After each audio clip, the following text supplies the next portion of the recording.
Hi, my name is Danny, and this is my speech, and this is my audience.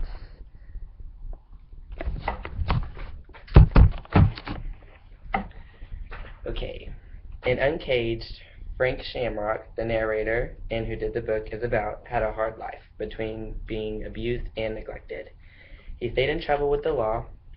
Frank was sent to a juvenile hall, made a ward of the state, went to a new family, messed up and got in trouble, sent back to juvenile hall. He stayed here for a while, then finally was sent to a new family. His security had to be raised, which means he had to go to a more Uncaged school. This annoyed him, and he soon took the family's car and ran away. He was caught and sent to a new juvenile hall for 4 months. Once released, he went back to his original juvenile hall. A man came and decided to take Frank to his ranch for troubled boys to give Frank a chance. By the end of the book, he knew he had to turn his life around and do better. He used his past in a positive way and took all his life lessons and applied them. He became a champion MMA fighter. Other than talk about Frank's life and struggles he endured, my points for this presentation is to go over 2 main points. 1, that behavioral issues can happen to any child, but the atmosphere one is around and the influences are a major factor. The second is that no matter where you are as a kid or how rough or bad your past is, your future is always brighter.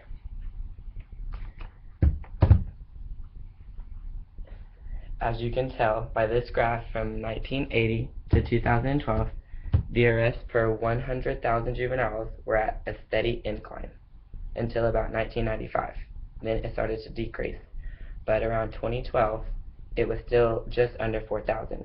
Today this number hasn't really changed. Kids tend to get in trouble and cry out for help because something is off. As Frank Shamrock says, Anderson was a hick town filled with many white farmers and agricultural people. My brothers and sisters and I were the only brown kids. I was really aware of being different, of being the wrong color, of being of the wrong social class.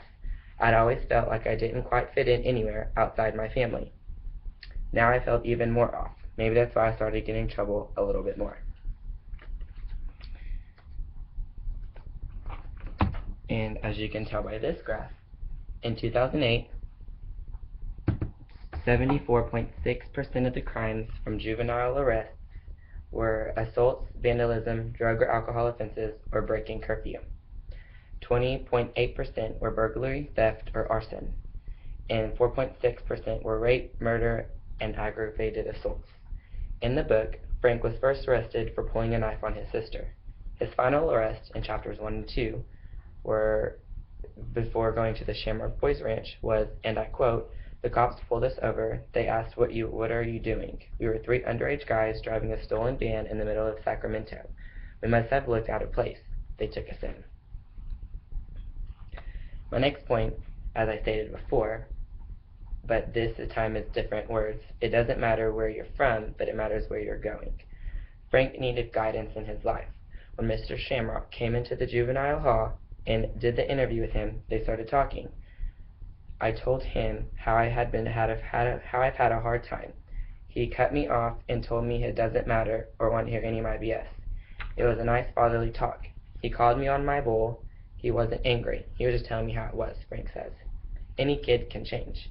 According to Kurt Cumley, supervising Deputy District Attorney for Juvenile Division of Santa Clara County's District Attorney's Office, says, "I've been working here for 12 years.